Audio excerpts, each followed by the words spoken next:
Où sont les Africains? Qu'est-ce que nous faisons? Où sommes-nous dedans? Si vous ne mangez pas, on va vous manger. Коллеги не просто отрицают реальность, они пытаются противодействовать ходу истории. Мыслят категориями прошлого века, считают все остальное периферией, своим задним двором, по-прежнему относятся к ним как к колонии.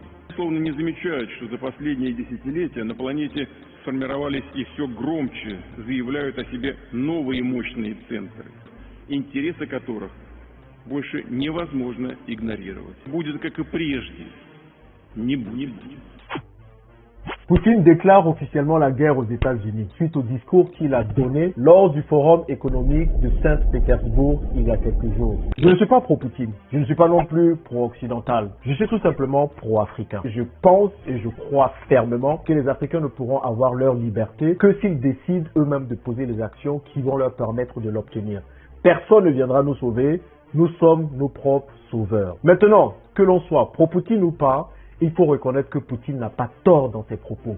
Il a utilisé des mots justes qui décrivent tellement bien l'esprit des Occidentaux et surtout des États-Unis. Parce que, comprenez les amis, nous sommes en train d'assister au début de la fin d'une ère et au commencement d'une autre ère.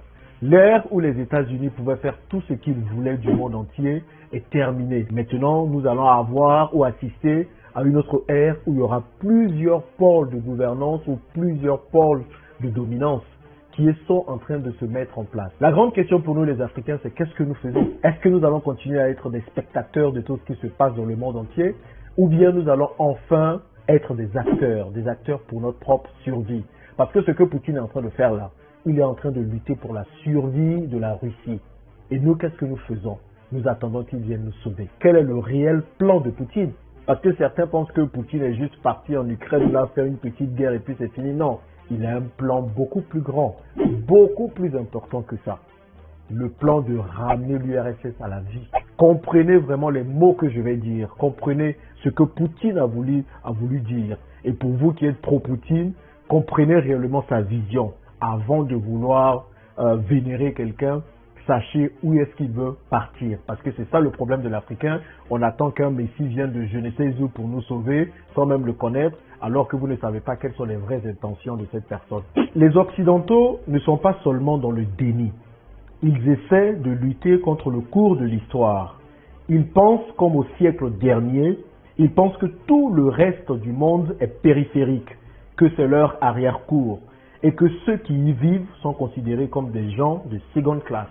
Il a clairement défini ce que les Occidentaux pensent. En fait, depuis la chute de l'URSS en 1991, les États-Unis ont régné sur le monde en maître absolu. Ils pouvaient décider de tout ce qu'ils voulaient. Poutine est en train de leur dire, c'est plus le cas les amis. Vous ne pouvez plus décider de ce que vous voulez faire du monde entier parce qu'il y a d'autres personnes qui existent encore. Il y a d'autres personnes qui sont là. Et c'est complètement normal.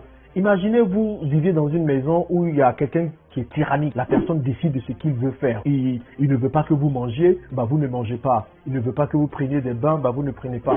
À un moment donné, il y a des personnes qui vont se révolter. Et c'est un peu ce que Poutine est en train de faire, de se révolter. Donc il y a plusieurs pôles comme ça de dominance qui sont en train d'émerger. Encore une fois, où sont les Africains? Où sont les Africains? Qu'est-ce que nous faisons?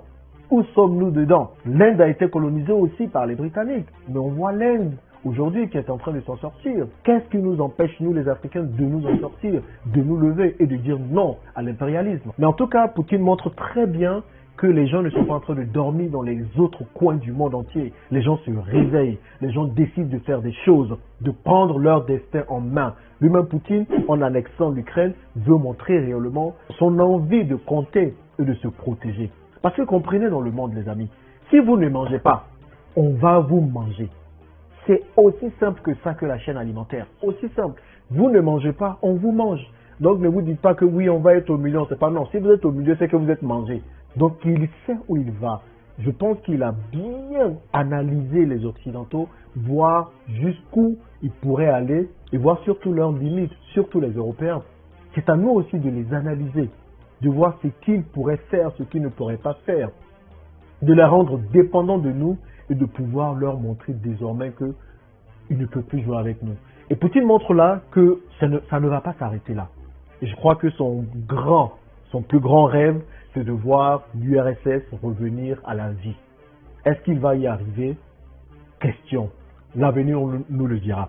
On va terminer avec cette partie-là, où il dit, si un rebelle ne peut pas être chassé ou pacifié, les Occidentaux essaient de l'isoler ou de le supprimer. C'est la nature du pic actuel de russophobie en Occident et les sanctions insensées et folles contre la Russie. Les Occidentaux utilisent toujours le même procédé. Ils essaient de vous asservir. Maintenant, s'ils n'arrivent pas à le faire, eh bien, qu'est-ce qu'ils vont faire? Ils vont vous isoler, ils vont vous supprimer, clairement tuer, ou bien ils vont monter toute la scène internationale contre vous. Il y a plusieurs cas comme ça. Il y a plusieurs exemples comme ça. Et c'est exactement ce qu'ils sont en train de faire avec la Russie. Sous forme d'embargo, oui, on va mettre l'embargo. Vous n'avez plus le droit de pouvoir commercer comme vous le voulez. Vous ne pouvez plus utiliser le système bancaire SWIFT pour vous permettre d'utiliser les avantages du dollar et plein de choses. Et Poutine est en train de montrer là qu'il est en train de créer un monde parallèle. Montrer qu'on peut vivre sans les États-Unis. Et on peut désormais décider de ce qu'on veut faire de notre avenir. Les amis, vous l'aurez compris, les temps sont en train de changer. Ok? La grande question à nous poser en tant qu'Africains, je le répète encore, c'est que faisons-nous?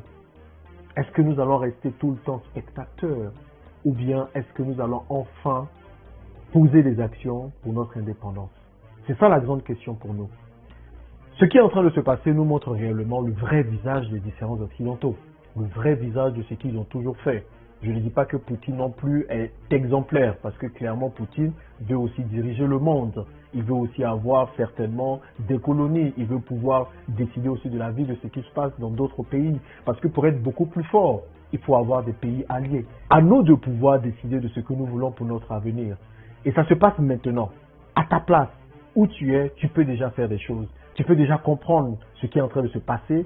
Et puis tu peux décider de pouvoir poser une action qui va permettre à l'Afrique de pouvoir sortir la tête de l'eau.